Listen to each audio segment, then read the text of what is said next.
Mountain West Media Days 2025. Great to connect with BJ Rains, who's already in Vegas, covering Boise State for Bronco Nation News. And BJ, appreciate you rejoining us here on John and Jim, San Diego Sports 760. We're looking forward to the event and seeing you tomorrow. A year ago, I feel like the biggest storyline is you've got a potential Heisman candidate heading into the year in Ashton Genty, and a Boise State team that ultimately would end up getting to the college football playoff. What's the biggest storyline this year heading into the event, and is it the fallout from the departures of these 5 schools next year heading to the Pac-12? Well, it's going to be me ticked off if this Wi-Fi doesn't start working here in the media room. I'll tell you that. Okay, us too. Trying to set up our cameras and stuff, and it's not going well so far. But yes, I would say it's got to be. I mean, I hate to take the cliche, easy way out answer, but yeah, it's got to be the whole deal with the lawsuits and the switching conferences and the fact that nearly half these teams that are going to be here will not be here next year, and so 5 teams are leaving and there's, some schools, including San Diego State and Boise State, that just put out pretty terse statements in the last week against the Grand Canyon edition. And so, I think you're talking about some really unhappy people and the chance for some fireworks. And it's going to be very curious what Gloria Navarro says tomorrow in her opening address. Does she come out swinging? Does she play it by the book and that she could be lawyered up and have all of her talking points and then play it safe, or what happens? Because some of these schools have been pretty vocal about this. And so I know Jeremiah Dickey, the Boise State athletic director, is going to be here and doing interviews on Thursday and tomorrow afternoon as well. And some of the other athletic directors will be here. So I do think it's very curious what tone they take here. And do they play nice or do they come out swinging? I think unfortunately, you'd like to be talking football. You'd like to be talking, standings and things like that. But there's really no way around it this year. This is the overarching thing is these 5 teams leaving and this litigation and these exit fees and all this stuff. I think it's going to be this big dark cloud. But for guys like you and me, I mean, it's going to make for fun interviews and fun couple days. Yeah, there definitely is a chance of fireworks in Vegas this week. BJ, when you look on the field last year, Boise State, magical run to the college football playoff, Ashton Genty finishing runner-up in the Heisman, should have won the Heisman. But when you look at this year on the field, Boise and the rest of the Mountain West Conference currently, how big is the gap there, in your opinion, between Boise and the rest of the schools in the Mountain West Conference this year?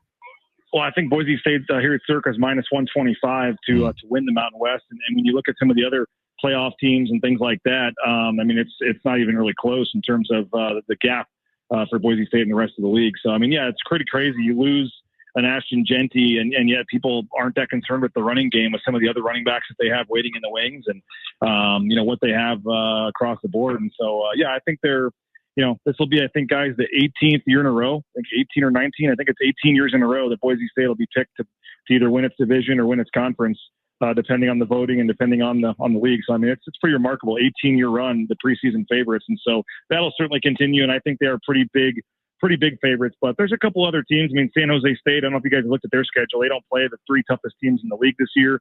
That's an interesting team for me to sneak into the championship game. Colorado State was close last year. And I don't think they lost to Fresno or somebody. And then if you Dan Mullen, I think it's a big wild card there. It wouldn't shock me if they go 10-2, or wouldn't shock me if they go 6-6 at UNLV. So I think there's some other teams that have a chance, but I think on paper, Boise State is the clear and heavy favorite here in their last year in the league. BJ Rains covers Boise State, Bronco Nation News with us right now, John and Jim, San Diego Sports 760. I'm curious to get your thoughts from afar on Sean Lewis entering year 2 in San Diego State. I mean, you think about the Boise-San Diego State short-lived football series. I'm not sure if it's a rivalry or not, but it's been a pretty well-contested series historically. I think all-time 10 games, and San Diego State has won 4 of the 10 games. From your seat, how important is San Diego State's success moving forward, specifically into the Pac-12, for just the viability of whether it's the Mountain West or the Pac-12 moving forward?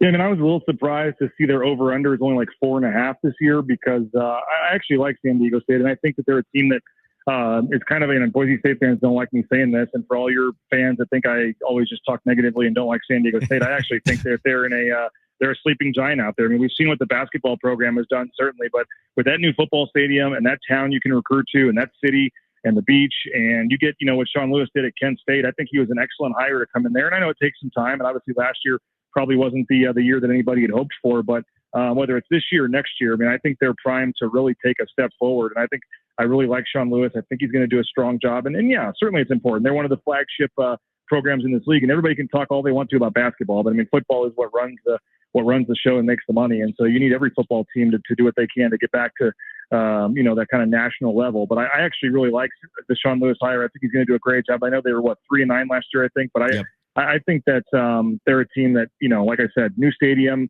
the city, you got a good coach there. I mean, it's only going to matter of time before I think he really gets things turned around there and gets it going. What are your thoughts on the new Pac-12 media rights deal? Well, we'll see what the rest of it is. Yeah, I think it was nice to get CBS involved and to get some of the football games, some of the basketball games, and I think that's certainly a big deal. But I want to see what else is coming on that. Is this what other networks are involved?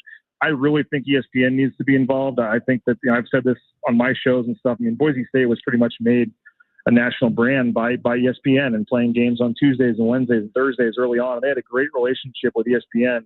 And then that kind of went away when they in 2014 or whatever year it was, where they switched over and ESPN was not part of the Mountain West agreement anymore. And I just think that with the college football playoff being on ESPN, with college game day on ESPN, with all the narratives that they push, you need to have ESPN involved, because they push the games, especially, in the non-Power 5. They just don't push any games or teams that they don't have deals with. And so I think for Boise State's sake, for this league's sake, you really got to find a way to get ESPN involved. So when you're on a Saturday morning on college game day, they're putting on the Saturday slate the biggest 3 or 4, Pac-12 games that are coming up that night. I really do think that's important, because they really just kind of ignore, and Boise State, for all the Genty hype and talk, they really did not get a lot of national publicity on ESPN last year because ESPN didn't have their games and didn't really care. And so I think that's very important to have ESPN involved. I'll be curious if there's any kind of streaming involved in Amazon or whatever else it looks like. But no, I think it was a nice start with CBS, but I still think they need a couple more big partners, and I'm curious to see what that looks like and what the money situation looks like as well.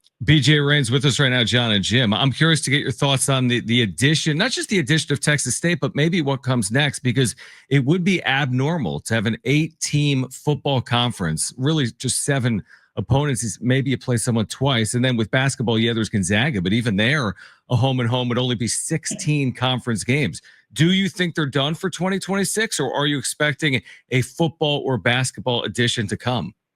Yeah, I mean, that's a big question. I think they certainly need somebody else at some point here because, as you said, the math just doesn't work out. And so you have exit fees and things involved. I mean, I would still, I know I'm in the minority with some, but I would still like to see UNLV. And maybe it's just because I'm, love coming to Vegas and love Circa and being here, and it's just a great town. But I still think UNLV makes some sense for this league. I mean, I was not a huge fan of the Texas State edition.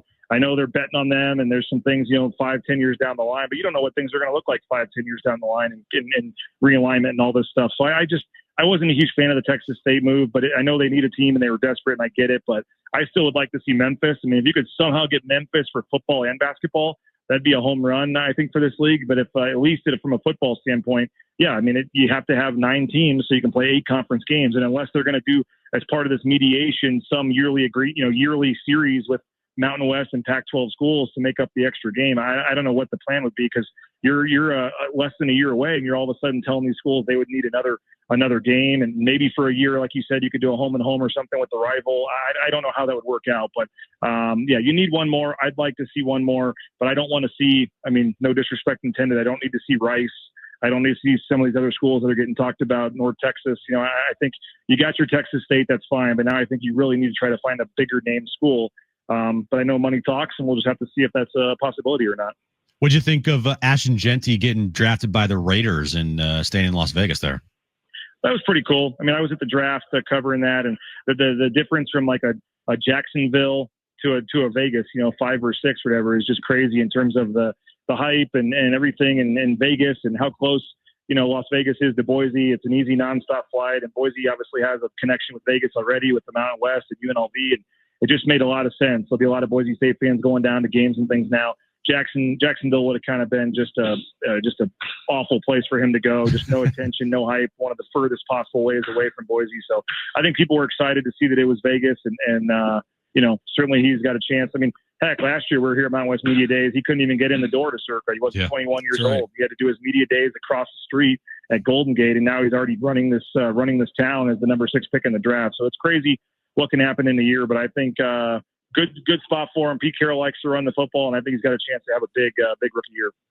BJ, we appreciate it. We will see you tomorrow. Please fix the Wi-Fi. We need it as well. Yeah. I'm telling you guys. I'm hoping they don't have the switch turned on or something yet, because this could be a rough couple of days for someone that relies on streaming cameras and things on Wi-Fi. So I'll try to get it figured out for you before you get Yeah, here. same with us. We second that. Appreciate it, BJ. We will see you tomorrow. All right, guys. All right, great. Take care. Great stuff. BJ Rains again covers the Mountain West for Bronco Nation News. That's great. Yeah, Wi-Fi. That's fine. Does anyone even need that? No. What do you do with it? Do I even need a computer? No, What's the point? I have a notepad. You don't need a computer. You don't need Wi-Fi. You don't need cameras. You don't need microphones. You don't need headsets. What do you need? You don't need electricity. No, you need a roulette table. Yeah. That's all you need in life. Exactly. We can go to card shops. It's fine. We can go play Uno at the new about Uno this. You're right. experience. We'll do the show. I like that. Yeah. We'll go to Vegas for 2 days. We won't do shows either of the 2 days. Because there's no internet, so how can you do the show? You don't need any of that stuff. I love that. I do too. All right.